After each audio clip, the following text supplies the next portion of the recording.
You might think you understand Christmas. You think it's a Christian holiday, a celebration of Jesus' birth, and you repeat that story every year. But here's the problem. Almost none of it began with Christianity. Christmas didn't actually start with Jesus. The tree wasn't a Christian symbol at all. Gift-giving didn't come from the Bible. Long before the church, long before Jesus, December 25th was already sacred, not to Christ, but to the sun. So the real question is simple. Why did the church adopt a pagan celebration and rename it Christmas?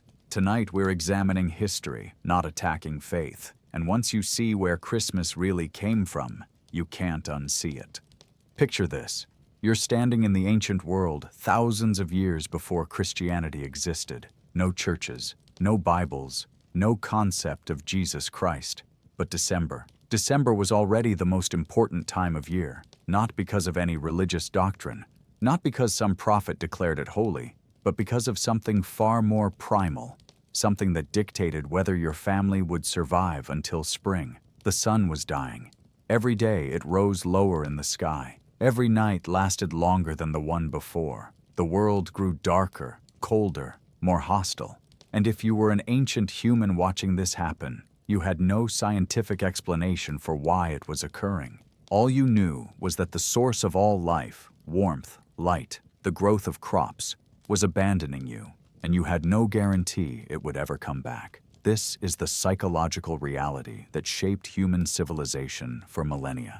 The terror of cosmic abandonment, the fear that darkness might win permanently. Ancient peoples across every continent developed the same obsession. They tracked the sun's movements with desperate precision. They built monuments aligned to its path. Stonehenge, the pyramids, temples oriented to capture the exact moment when the sun reached its lowest point. Because that moment, the winter solstice, represented the ultimate threshold, the longest night of the year, the maximum darkness, the point where the sun either returned or didn't. Imagine living in that world. No electricity, no central heating, no grocery stores stocked with food imported from warmer climates. You're entirely dependent on the sun's behavior for survival. And for weeks, it's been betraying you. Then, around December 21st or 22nd, something miraculous happens. The sun stops its descent. It pauses at the lowest point of the sky. And after 3 days of apparent stillness, 3 days where it seems frozen in place, it begins to climb again. The days start getting longer. Light begins defeating darkness. The promise of spring, of renewed life, of survival, becomes real again. This wasn't just a calendar curiosity. This was the most important event in the entire year. The sun had died and been reborn. Darkness had been conquered. Life would continue. And so, humans celebrated. They celebrated with everything they had. Feasting, gift-giving, decorating their homes with symbols of life that could survive the winter.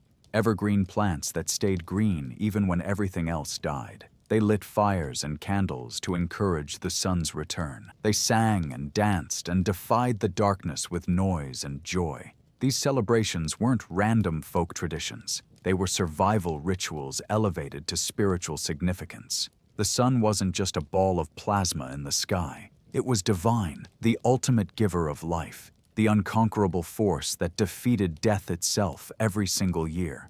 Late December was sacred because the sun was reborn. Now here's what's crucial to understand. This wasn't happening in one isolated culture. This was happening everywhere. Egypt, Mesopotamia, Persia, Northern Europe, the Mediterranean. Every civilization that experienced winter developed some form of solar rebirth celebration, and they all clustered around the same time. Late December. The specific dates varied slightly depending on when different cultures calculated the solstice. Some celebrated on the 21st. Some waited until the 25th, when the sun's return became undeniable to the naked eye. But the theme was always the same: death and rebirth, darkness and light, the victory of the unconquerable sun. This pattern had been repeating for thousands of years before the first Christian ever existed. By the time Christianity appeared in the 1st century, the ancient world already had deeply established traditions about what late December meant. Generations had celebrated the sun's rebirth. Empires had built official state festivals around it. And those festivals weren't just religious ceremonies held in temples. They were massive public celebrations, days, sometimes weeks, of feasting and joy. The kind of traditions that become woven into the fabric of everyday life. The kind of celebrations that people aren't willing to abandon just because a new religion appears. This creates a fascinating problem that we'll explore throughout this story. When Christianity began spreading across the Roman Empire, it encountered a world that was already celebrating in late December. A world that had powerful reasons, psychological, agricultural, spiritual, for marking this time as sacred. The sun's rebirth wasn't a myth people were willing to forget. It was the most important truth they knew. But before we get to how Christianity navigated this obstacle, we need to understand exactly what these ancient celebrations looked like. Because when you see the specific rituals, the specific customs, the specific traditions that existed before Christianity, you'll recognize them instantly. Let's talk about the Romans. By the time Christianity appeared, Rome controlled most of the known world. And every December, the Roman Empire threw the biggest party of the year. They called it Saturnalia, and it was absolutely wild. Saturnalia officially began on December 17th and lasted until December 23rd. Sometimes it stretched even longer, bleeding into other winter festivals. But those core days, the week leading up to the solstice, belonged to Saturn, the god of agriculture and abundance. The festival commemorated a mythical golden age when Saturn ruled the Earth. According to Roman legend, his reign represented a time of perfect equality. No masters, no slaves. Everyone had enough. Peace and prosperity for all. So for 1 week every year, Rome tried to recreate that golden age. And the way they did it would make your jaw drop. Here's how Saturnalia worked. Starting on the morning of December 17th, all normal social rules were suspended. Businesses closed. Courts shut down. War was forbidden. You couldn't execute criminals during Saturnalia. The entire empire ground to a halt for celebration. Masters served their slaves dinner. Slaves could criticize their owners without punishment. Everyone wore the pileus, a felt cap that symbolized freedom. Social hierarchies, at least temporarily, collapsed. Imagine the world's most powerful empire declaring that for 1 week, the normal order of things simply didn't apply. People filled the streets singing and shouting, "Io Saturnalia." They visited friends and neighbors, and they attended massive public banquets where food and wine flowed freely. Gambling, normally restricted, became legal and encouraged. Dice games in the streets, betting on everything. But here's where it gets interesting for our story. The Romans had specific customs during Saturnalia. They gave each other gifts. Not expensive gifts. Small, symbolic presents. Candles to represent the returning light. Clay figurines called sigillaria. Gag gifts and joke presents. The point wasn't the value. It was the gesture. The acknowledgement of shared humanity and goodwill. They decorated their homes with evergreen plants. Holly, ivy, laurel wreaths, greenery that stayed alive even in winter, symbolizing the persistence of life through darkness. They hung these plants throughout their houses, turning their homes into celebrations of nature's resilience. They lit candles everywhere, in windows, on altars, carried through the streets, light pushing back against darkness, light celebrating the sun's promised return. They held elaborate feasts, special foods prepared only for this season, tables overflowing with abundance. The wealthy opened their homes to guests. Communities came together for shared meals. The goal was excess, celebration, defiance of winter's scarcity. They gathered indoors to escape the cold and darkness. Families and friends clustered together. They told stories, played games, sang songs. The home became the center of warmth and joy in the darkest, coldest part of the year. Now let me ask you something. Does any of that sound familiar? The Romans weren't celebrating Christmas. They were celebrating Saturn. But the external customs, the actual things people did, were virtually identical to what millions of people do every December 25th today. And here's the crucial part. Saturnalia wasn't some obscure ritual practiced by a small cult. This was the Roman Empire's favorite holiday, more popular than any other festival, the thing everyone looked forward to all year. The poet Catullus called it the best of days. Seneca complained that the whole mob has let itself go in pleasures. Pliny the Younger described the week as sacred and described how he would retreat to his study to avoid the constant partying. Saturnalia was everywhere, unavoidable, deeply loved. When Christianity began spreading through the Roman world in the 1st and 2nd centuries, it encountered a population that wasn't going to give up their favorite celebration, a celebration with centuries of tradition behind it, a celebration that brought genuine joy during the hardest time of year. But Saturnalia wasn't the only festival Christians encountered, because while the Romans were celebrating Saturn's golden age, another tradition was rising, one that focused specifically on the day that would eventually become Christmas. And this celebration wasn't about a mythical past.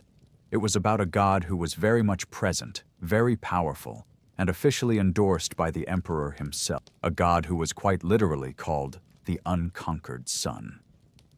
December 25th, 274 CE. The Roman Emperor Aurelian stands before the people and makes a declaration that will echo through history.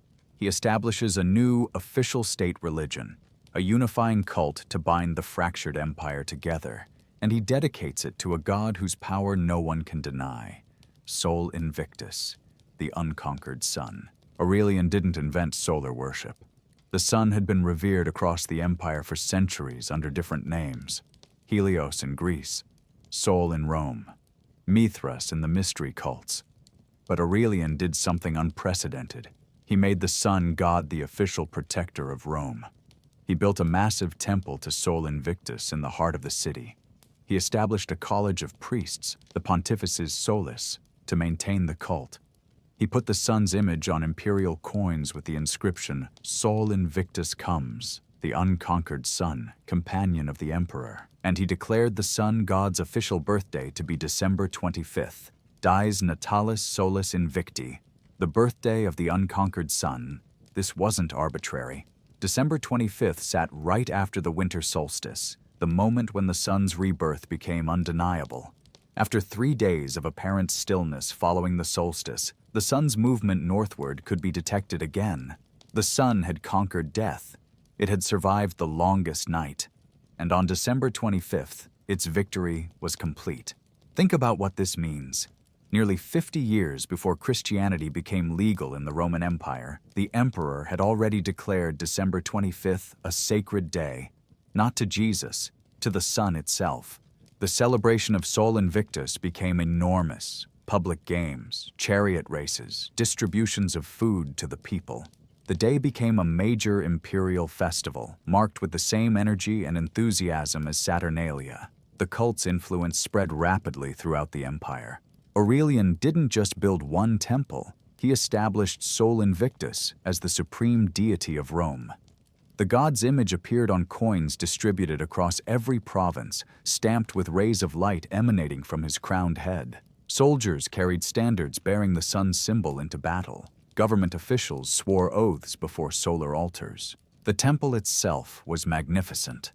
Located in the Campus Martius, it housed treasures plundered from conquered territories.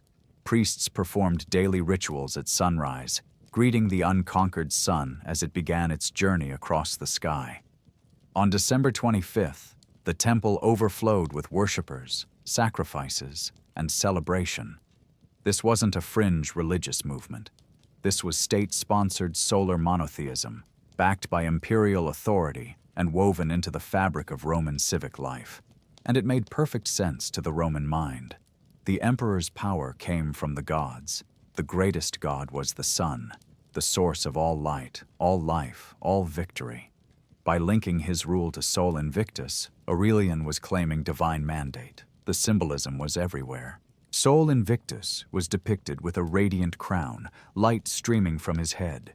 He rode a chariot across the sky.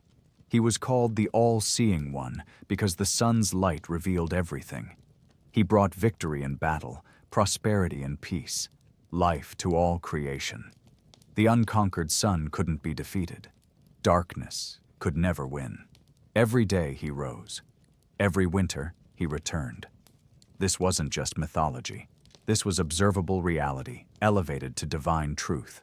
Now, Aurelian's official establishment of the cult came in the 3rd century, but solar worship, especially focused on late December, was already ancient by that point. The Romans had absorbed this tradition from earlier cultures. The Persians had worshipped Mithra, a solar deity whose birth was also celebrated in late December.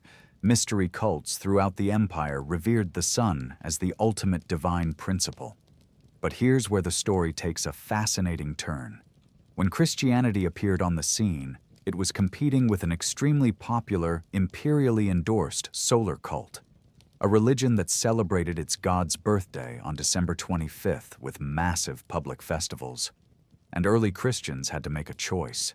They could fight the sun cult directly, condemning December 25th as pagan blasphemy. They could demand that converts abandon these celebrations entirely. Or they could do something far more strategic. But we're getting ahead of ourselves. First, we need to address something that will probably surprise you: the question of when Jesus was actually born. You might assume the Bible clearly states Jesus was born on December 25th, that the date is spelled out in Scripture, confirmed by witnesses, historically documented. But here's the truth. The Bible never mentions December 25th at all. Not once. Not even close. In fact, the Gospels don't give us any birth date for Jesus whatsoever, and the clues we do have suggest that December is probably the least likely time he could have been born. This raises an uncomfortable question. If Jesus wasn't born on December 25th, and if December 25th was already sacred to the sun, God, then why is that the date we celebrate Christmas? Open your Bible to the Gospel accounts of Jesus' birth, Matthew, Luke. These are the 2 Gospels that describe the Nativity. Now search for December 25th. You won't find it.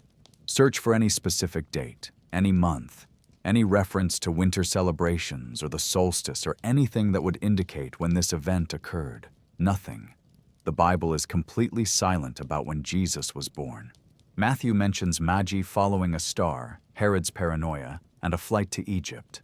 Luke describes a census, shepherds in fields, and angels announcing good news.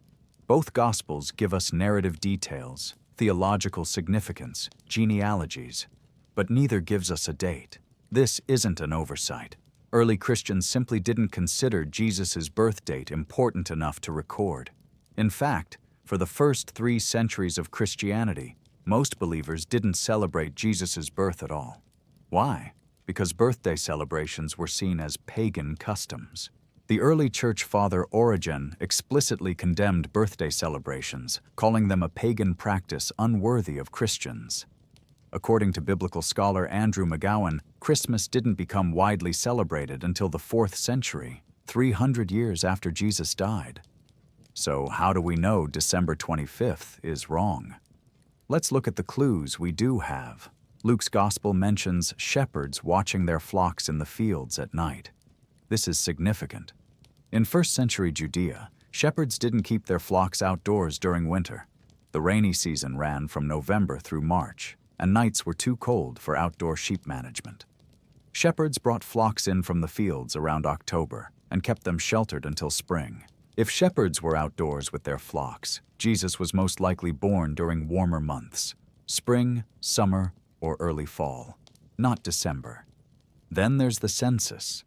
Luke states that Joseph and Mary traveled to Bethlehem because of a Roman census requiring everyone to return to their ancestral homes. Setting aside historical debates about whether this specific census occurred, the logistics are revealing. The Romans weren't idiots. They wouldn't schedule a massive census requiring empire-wide travel during the worst travel season. Winter roads were muddy, dangerous, sometimes impassable. Census taking happened during favorable weather when people could actually move. Again, this suggests spring through fall, not December. Biblical scholars and theologians who have studied this question extensively agree on one thing. We have no reliable information about Jesus' actual birth date. The 3rd century theologian Clement of Alexandria listed several dates proposed by various early Christian communities. April, May, even January, but never December 25th. Saint Chrysostom, writing in the 4th century, acknowledged that no one actually knew when Christ was born.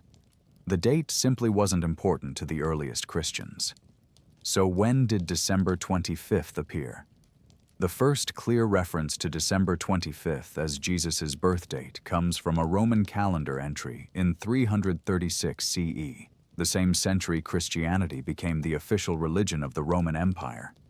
Before that, silence. For 300 years, Christians either didn't celebrate Jesus' birth or they celebrated it on various other dates. December 25th only emerged as the accepted date after Christianity gained imperial power. And here's what makes this timeline fascinating. 336 CE is 62 years after Emperor Aurelian established December 25th as the official birthday of Sol Invictus. 2 generations, long enough for the Dies Natalis Solis Invicti to become deeply embedded in Roman culture, long enough for December 25th to be sacred, festive, important. And then suddenly, Christians begin celebrating Jesus' birth on that exact same date. This wasn't a coincidence. It was a strategy. But before we examine that strategy directly, we need to understand the position Christianity found itself in during the 4th century, because the context of that moment explains everything about how Christmas came to exist. Christianity had gone from persecuted minority to state religion in less than a generation. Constantine's conversion in 312 CE changed everything. Suddenly, the church had imperial backing, political power, the ability to shape culture across the entire empire, but they also had a massive issue on their hands. The Roman population was still overwhelmingly attached to their traditional festivals, so the church had to get creative. They had to find a way to transform pagan Rome into Christian Rome without destroying everything people loved about their culture. And the solution they developed would shape Western civilization for the next 2,000 years. Imagine you're a 4th century church leader. You've just witnessed something unprecedented. After 3 centuries of persecution, Christianity is now the official religion of the Roman Empire. Constantine has converted. The faith that began with a handful of disciples now has the full backing of imperial power. But here's your problem. The empire you've just inherited is still overwhelmingly pagan in culture, if not in declared belief. The population has celebrated the same festivals for centuries. Their year is structured around traditional celebrations. Their sense of community, joy, and meaning is tied to these rituals. And those rituals aren't minor folk customs. They're massive, beloved, deeply embedded traditions. Saturnalia brings a full week of celebration and gift-giving.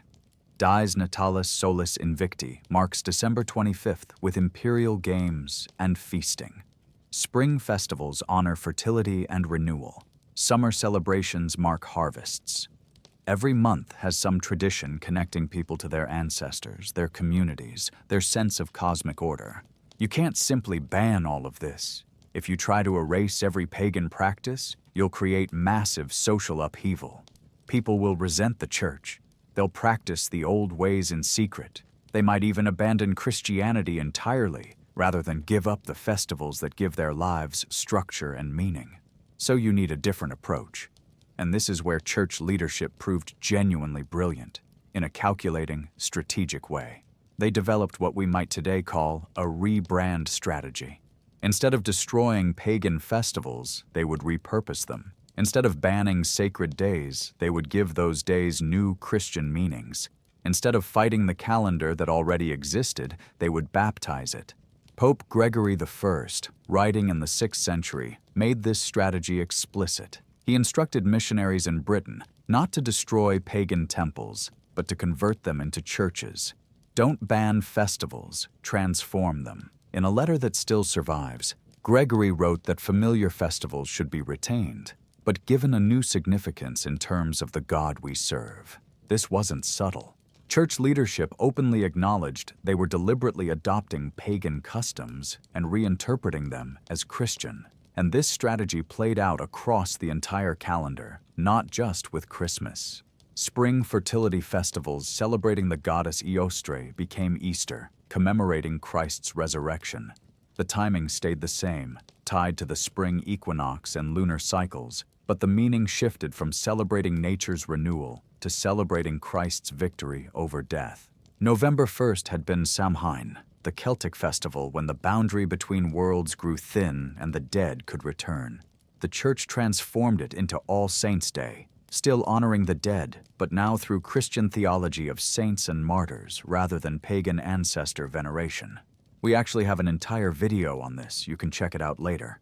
Summer solstice celebrations, marking the longest day of the year, became the feast of St. John the Baptist on June 24th. People still lit bonfires, still celebrated light and warmth, but now they did it in honor of a Christian saint. Sacred springs where pagans had worshipped water spirits became holy wells associated with Christian saints. Sacred groves became church grounds. Pagan processional routes became Christian pilgrimage paths. The landscape itself was Christianized without being fundamentally changed. Think of it like modern corporate rebranding. When a new company acquires a beloved local business, they don't immediately change everything. They keep the familiar name, the same location, the same basic products. They just slowly shift the branding, introduce new messaging, redirect loyalty toward the new ownership. Same building, different boss. That's exactly what the Church did with the Roman calendar. December 25th was already sacred, perfect. Now it celebrates Christ's birth instead of Sol Invictus's birthday. Saturnalia's week of feasting and gift-giving, wonderful. Now it honors the generosity of the Magi who brought gifts to the Christ child. Evergreen decorations symbolizing immortal life, excellent. Now they represent eternal life through Jesus. Candles celebrating the returning sun, beautiful. Now they celebrate Christ as the light of the world.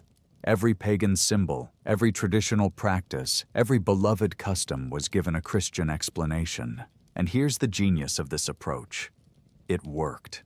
People could keep celebrating in December.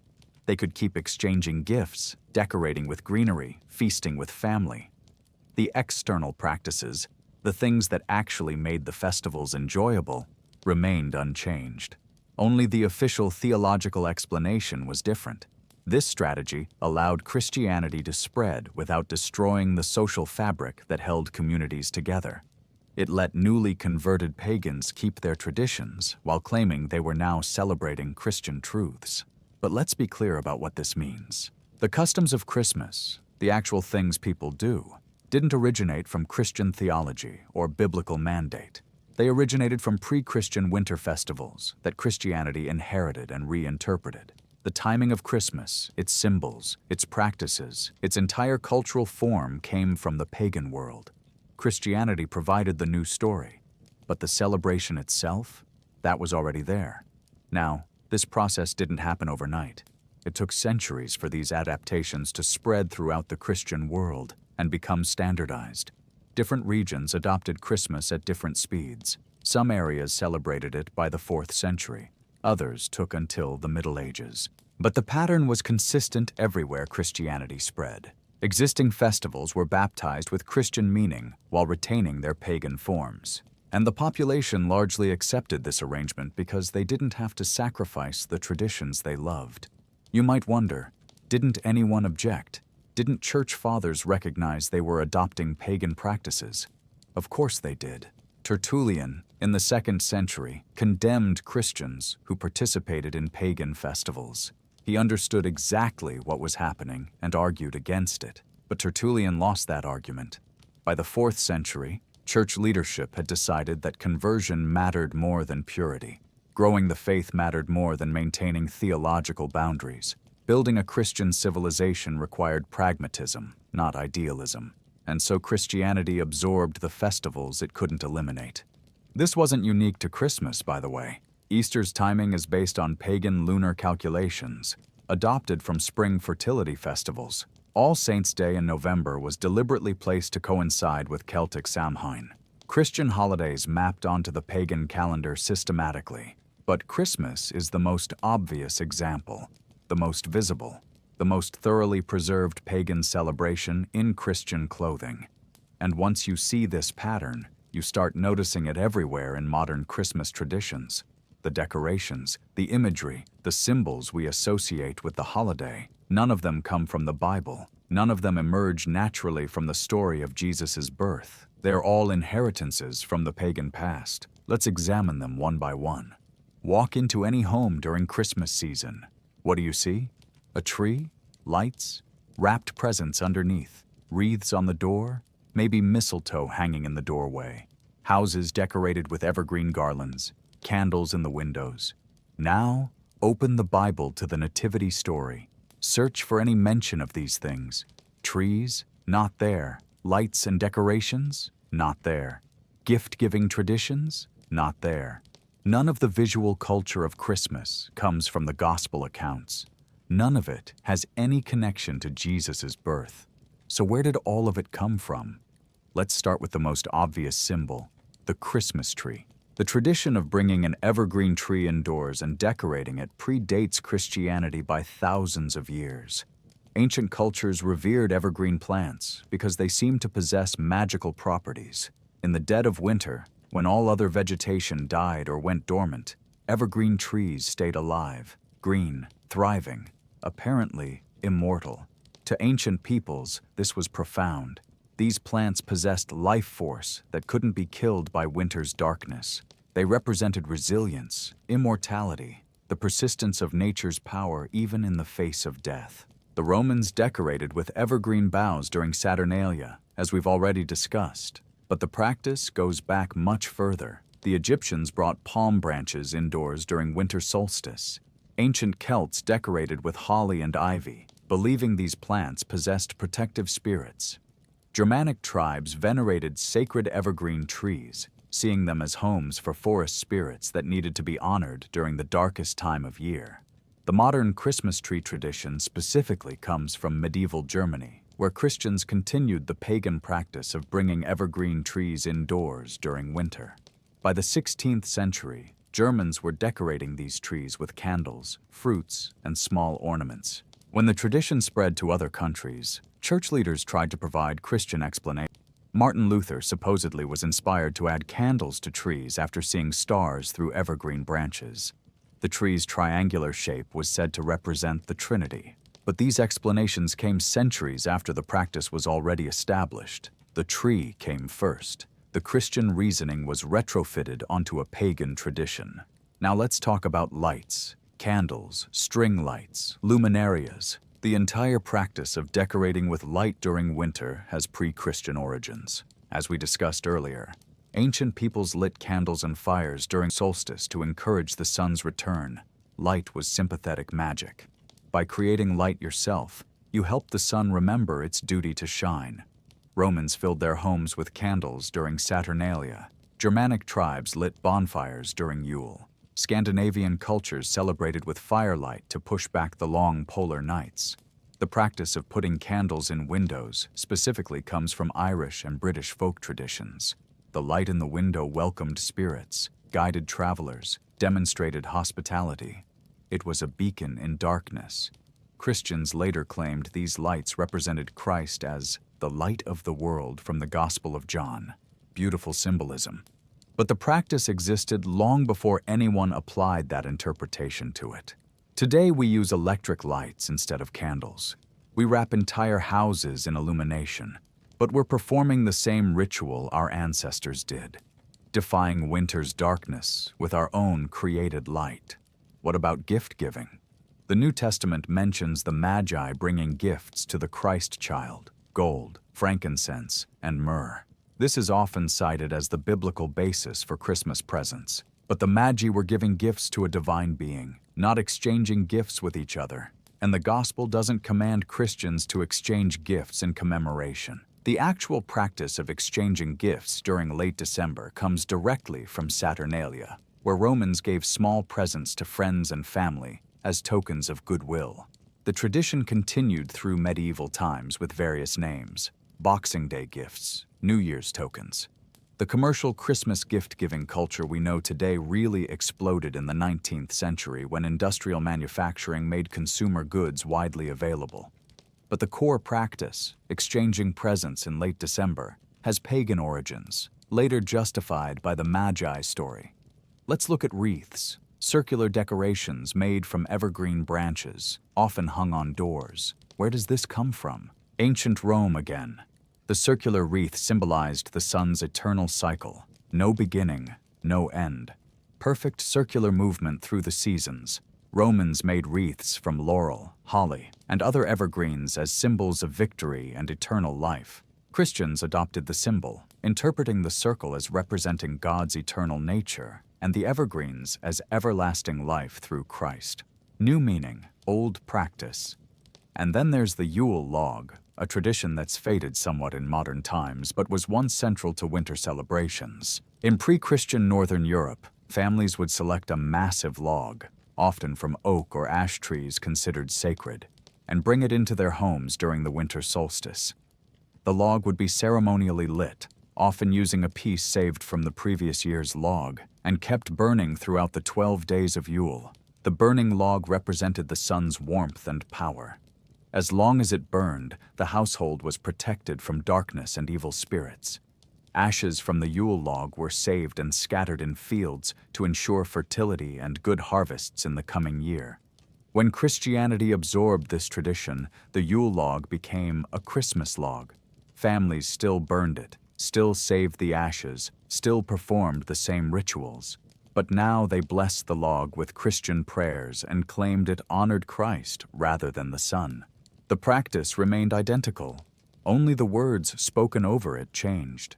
Even the Christmas star perched atop trees has dual origins. Yes, it references the Star of Bethlehem from the Nativity story, but stars as symbols of divine presence and cosmic significance were already central to winter solstice celebrations. The star represented celestial navigation, divine guidance, the connection between heaven and earth. Christians didn't invent star symbolism. They redirected existing star reverence toward the Nativity narrative. Mistletoe deserves special attention because it's one of the most obviously pagan Christmas traditions still practiced today. The custom of kissing under mistletoe has zero Christian justification. It comes from ancient Celtic and Norse traditions. Mistletoe was sacred to the Druids. It grew on oak trees, themselves sacred, without roots in the ground, making it seem magical. The Celts believed it held healing properties and protective powers. Norse mythology claimed mistletoe represented love and friendship, stemming from the story of Baldur's death and resurrection. The kissing tradition developed from these associations with love and renewal. Christians couldn't easily baptize this tradition because mistletoe never appears in the Bible and had such obvious pagan connections. Some churches actually banned mistletoe decorations entirely, declaring them irredeemably pagan. But the tradition persisted anyway, especially in secular Christmas celebrations. Holly, ivy, Yule logs. We could go through every Christmas symbol and trace it back to pre-Christian roots. Every decoration, every plant, every visual element of the holiday comes from the ancient world's winter celebrations. The church provided Christian interpretations for these symbols, but the symbols themselves, they were already there, already meaningful, already beloved. And here's what's fascinating. Most Christians today have no idea about these origins. They decorate trees, hang wreaths, light candles, and exchange gifts while believing these practices somehow connect to Jesus' birth. The connection feels real because they've been told these things are Christian traditions. But they're not. They're pagan traditions that Christianity absorbed, reinterpreted, and claimed as its own. This raises an intriguing question, though, one we haven't fully addressed yet. If Christmas customs are pagan in origin, what about the Christmas story itself? The narrative of Jesus' birth, is that original? Or does even that follow patterns established long before Christianity existed? Because when scholars examine the story of Jesus' birth and compare it to earlier mythologies, they notice something striking. The story follows a template, a pattern that appears in myths about divine figures across multiple cultures. And that pattern always involves the same element, the sun. Let's examine a pattern, not a conspiracy, not an attack on faith, just a pattern that scholars of comparative mythology have documented for over a century. Across ancient cultures, stories about solar deities and divine savior figures share remarkably similar elements, and many of these elements appear in the gospel accounts of Jesus' birth. This doesn't automatically mean the Jesus story is false. but it does suggest that the way his story was told, the language used to describe him, the symbols associated with his birth, these drew from mythological frameworks that already existed in the ancient world. Let's look at the evidence. Start with Horus, the Egyptian god, born to the virgin goddess Isis on December 25th. His birth was announced by a star in the east. 3 kings came to witness his arrival. He was called the Light, the Truth, the Good Shepherd. His symbol was a cross. Now, Mithras, the Persian sun god, born of a virgin on December 25th. Shepherds witnessed his birth. He had 12 disciples. He was called the Light of the World. After his death, he was resurrected. His followers celebrated his birth annually in late December. Attis, from Phrygia, born to the Virgin Nana on December 25th, crucified and resurrected 3 days later. His death and resurrection were celebrated annually around the spring equinox. Dionysus, from Greece, born of a virgin mother. His birth was celebrated on December 25th. He turned water into wine. He was killed and resurrected. He was called King of Kings and the Alpha and Omega. Krishna, from India, born to the virgin Devaki. His birth was marked by a star. A tyrant ordered the killing of infants to prevent his rise. He performed miracles and was resurrected after death. Notice the pattern? Virgin births, December 25th celebrations, stars announcing arrival, threats from ruling powers, titles like Light of the World and Savior, death and resurrection. These same narrative elements appear across multiple pre-Christian mythologies. They weren't unique to any single culture. They were widespread motifs used to describe divine or semi-divine figures. And then Jesus' story emerges, containing many of these exact same elements. Born to a virgin, star in the east, Magi bearing gifts, Herod's slaughter of infants, called the Light of the World, crucified and resurrected, celebrated on December 25th. Take Mithras specifically, since his cult was enormously popular in the Roman Empire right when Christianity was emerging. Mithric temples, called Mithraea, existed throughout Rome and across the provinces. Soldiers especially revered Mithras as a god of loyalty, courage, and cosmic order. These temples were underground chambers designed to represent caves, the mythical birthplace of Mithras. Followers of Mithras celebrated communal meals of bread and wine, believing this connected them to their god. They underwent initiation rituals involving symbolic death and rebirth. They organized themselves into hierarchical grades of spiritual advancement. The parallels to early Christian practices are striking. Communal bread and wine, symbolic death and rebirth through baptism, hierarchical church organization. Both religions were competing for the same converts in the same empire at the same time. Both offered salvation, community, and cosmic meaning. Both used similar ritual structures and symbolic language. The question scholars ask isn't whether these similarities exist. They obviously do. The question is what these similarities mean. Now, here's where this becomes interesting rather than simply provocative. Scholars of comparative religion don't necessarily argue that Jesus never existed or that Christianity is entirely invented. What they observe is that when ancient peoples wanted to describe someone as divine or cosmically significant, they used the mythological language available to them. They drew from existing symbolic frameworks. If you wanted to say someone was special, you said they were born of a virgin, a common way to indicate divine parentage. If you wanted to mark their arrival as cosmically important, you mentioned celestial signs like stars. If you wanted to emphasize their salvific role, you used solar symbolism, light conquering darkness. These weren't lies. They were the literary and theological vocabulary of the ancient world. The gospel writers, living in this mythological context, naturally used these same frameworks to describe Jesus. They were communicating his significance using language their audience would understand. But here's the crucial connection to our Christmas story. Solar mythology was especially powerful. The sun was the most obvious universal symbol of divine power. It brought life. It conquered darkness. It died and was reborn. And so divine figures across many cultures were associated with solar symbolism. They were born when the sun was reborn, late December. They brought light into darkness. They represented life triumphing over death. Jesus, as described by the Gospel writers and early Christians, was deliberately framed using this exact same solar imagery. "I am the light of the world," Jesus says in the Gospel of John. "The light shines in the darkness, and the darkness has not overcome it," the Gospel opens. "The Sun of Righteousness will rise with healing in its wings," the prophet Malachi wrote, a passage early Christians applied to Jesus. The symbolism is everywhere. Christ as light, Christ as the sunrise, Christ as the antidote to darkness, Christ defeating death and rising again. These are solar mythological patterns. And December 25th, the birthday of Sol Invictus, became Christ's birthday, not because historical evidence placed his birth then, but because the solar symbolism was too perfect to resist. The unconquered sun became the unconquerable Christ. The divine solar child became the divine human child. The celebration of light's victory over darkness on December 25th remained the same. Only the name of the divine being celebrated changed. Now, this is where belief and history diverge. A person of faith might say, of course Jesus is described using solar imagery, because he actually is the light of the world.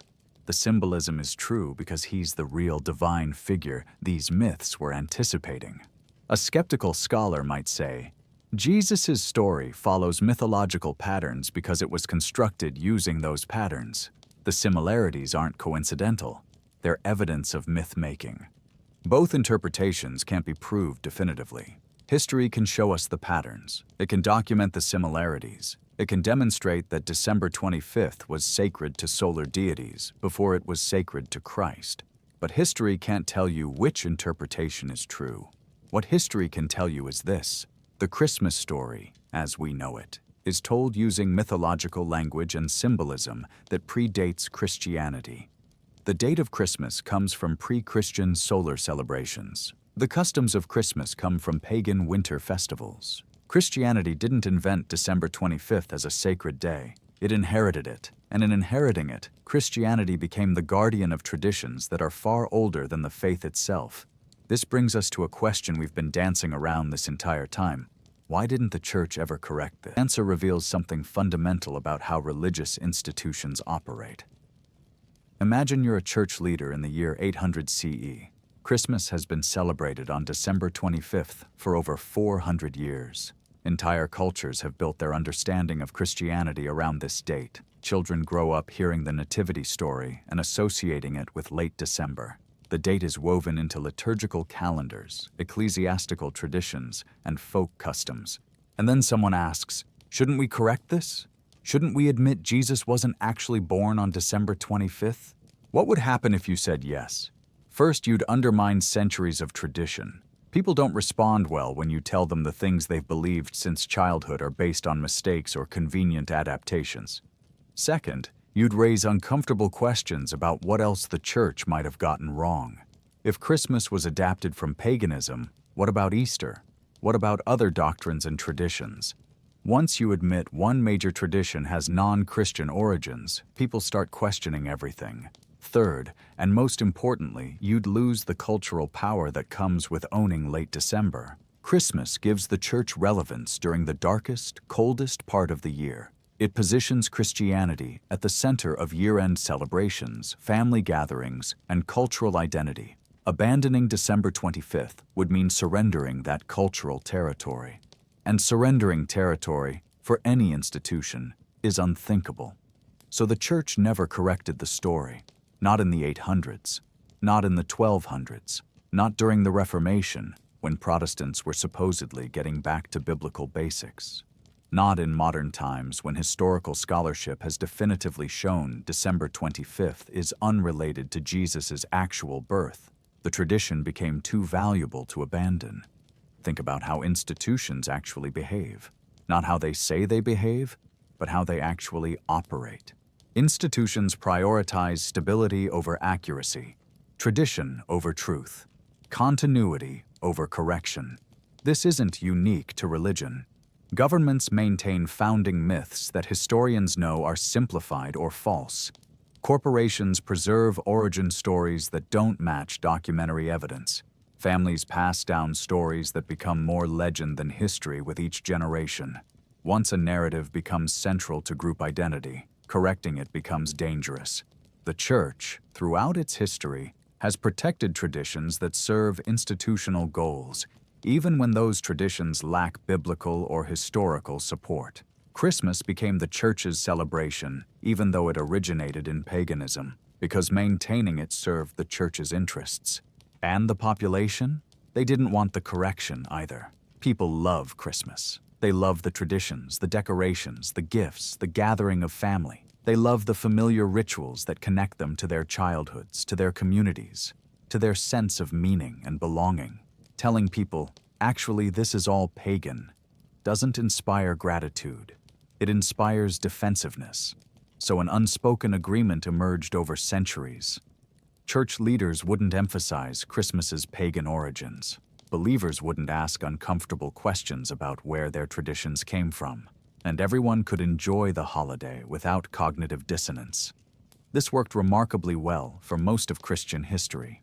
But in modern times, with historical scholarship widely available and information impossible to suppress, the pagan origins of Christmas have become common knowledge among educated people. And yet Christmas persists unchanged. Churches still celebrate December 25th. Christians still decorate trees and exchange gifts. The liturgical calendar still treats this date as sacred, because at this point, Christmas has taken on a life of its own. It's no longer just a religious holiday. It's a cultural institution, an economic engine, a social ritual that transcends any single interpretation. You can celebrate Christmas as the birth of Christ. You can celebrate it as a secular winter festival. You can celebrate it knowing full well its pagan origins, while still finding meaning in family gatherings and gift-giving. The holiday has become flexible enough to accommodate multiple understandings simultaneously. And this, perhaps, is the ultimate victory of those ancient winter festivals.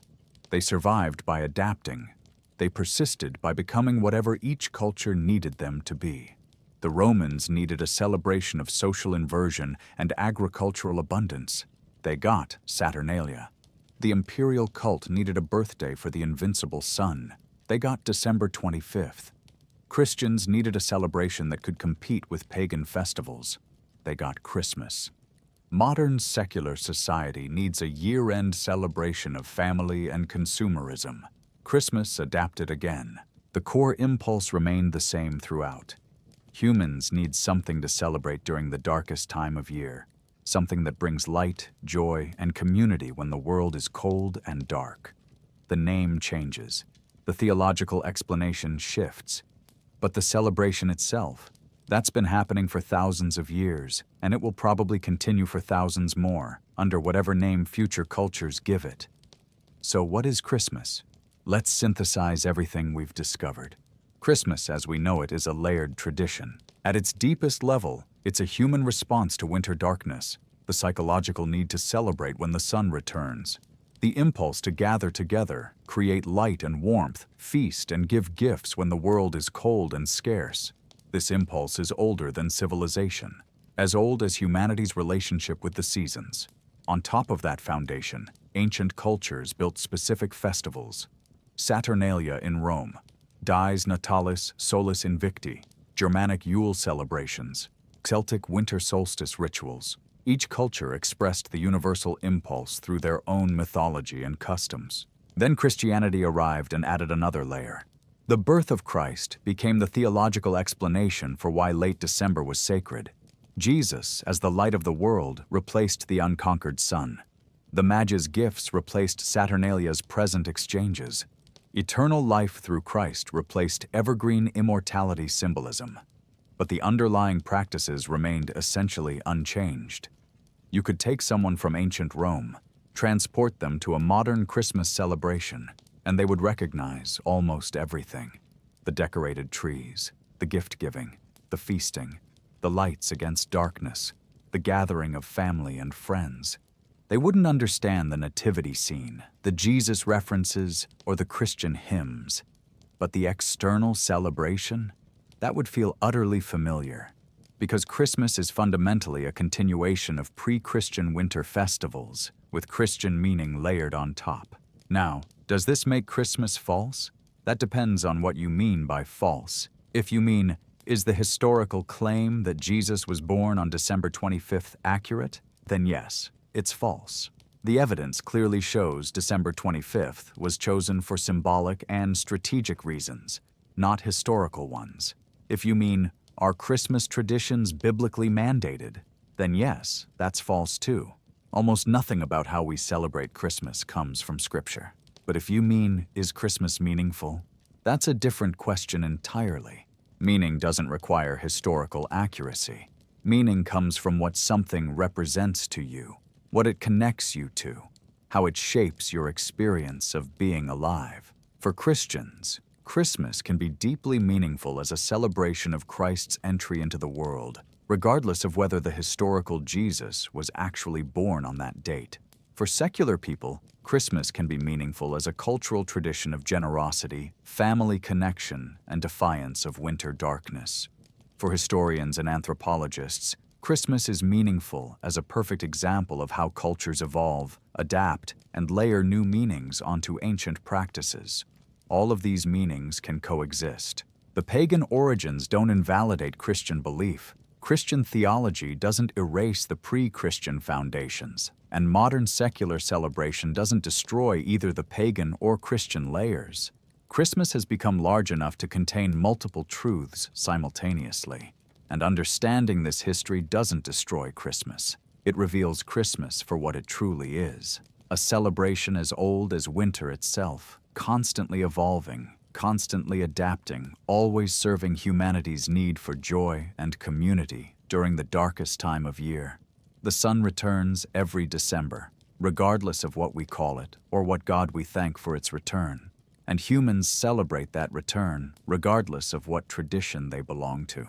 That's what Christmas really is. So, why does any of this matter?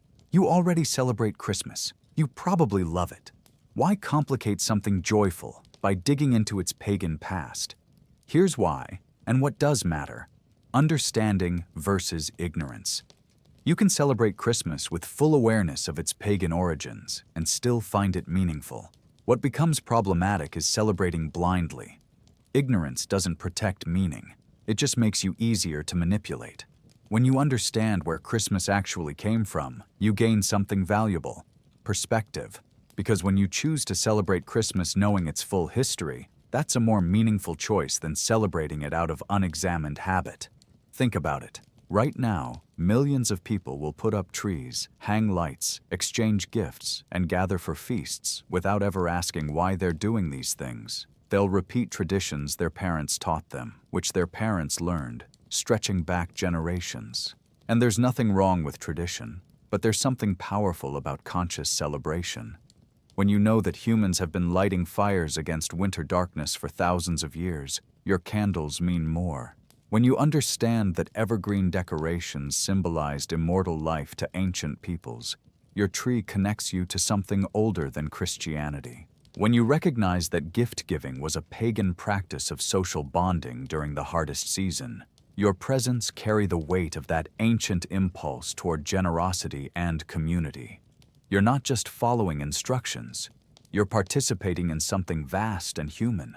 The history doesn't diminish Christmas, it enlarges it. It reveals that what you're celebrating isn't owned by any single religion or culture. It's a human universal. The need to gather, feast, create light, and defy darkness during winter's grip. That impulse is sacred, regardless of what God you thank for the sun's return. So celebrate Christmas however you want, as a Christian holy day, as a secular gathering, as a family tradition, as all of these things at once, but celebrate it consciously. Because the alternative, celebrating blindly, repeating stories you've never examined, defending traditions whose origins you don't understand, that's not faith or devotion or family values. That's just habit. And you deserve better than habit. You deserve to know that when you light your Christmas tree, you're performing a ritual that predates the Roman Empire. That when you exchange gifts, you're echoing Saturnalia's celebration of shared humanity.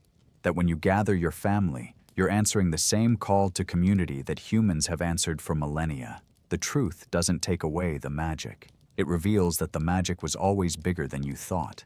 And here's something worth considering. Jesus never actually said to celebrate his birthday. He said something else entirely, something far more important. But that's a story for another day. If this exploration opened your eyes, leave a like and subscribe, because there's a lot more to uncover. The pagan origins of Easter, the hidden gods inside Christian saints, the ancient mysteries that shaped modern faith, Jesus' teachings about the true God. The past is full of secrets hiding in plain sight. Now you know where to look. Until next time, keep questioning.